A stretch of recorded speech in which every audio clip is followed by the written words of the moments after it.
পশ্চিম তীরের সা নূর এলাকায় বসতি পুনঃপ্রতিষ্ঠা ঘিরে চলছে আয়োজন। সেখানে জড়ো হন ইসরায়েলের শীর্ষ নেতারা। ২০০৫ সালে উচ্ছেদ হওয়া ইহুদি পরিবারগুলোর কেউ কেউ আবারও ফিরেছেন।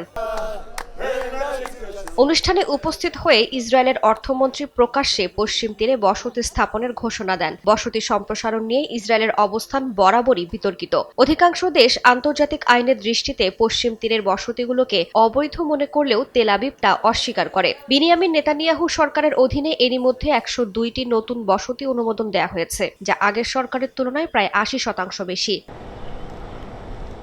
এদিকে ইহুদি বসতি স্থাপনকারীদের একটি অংশ প্রকাশ্যেই ফিলিস্তিনিদের উচ্ছেদের দাবি তুলছে। কেউ কেউ ধর্মীয় ঐতিহাসিক যুক্তি তুলে পুরো ভূখণ্ডকে ইসরায়েলিদের বলে দাবি করছেন। এই অবস্থান পশ্চিম তীরের ভবিষ্যৎ, ফিলিস্তিনি রাষ্ট্রের সম্ভাবনা এবং আঞ্চলিক স্থিতিশীলতা সবকিছুকেই নতুন করে প্রশ্নের মুখে ফেলছে।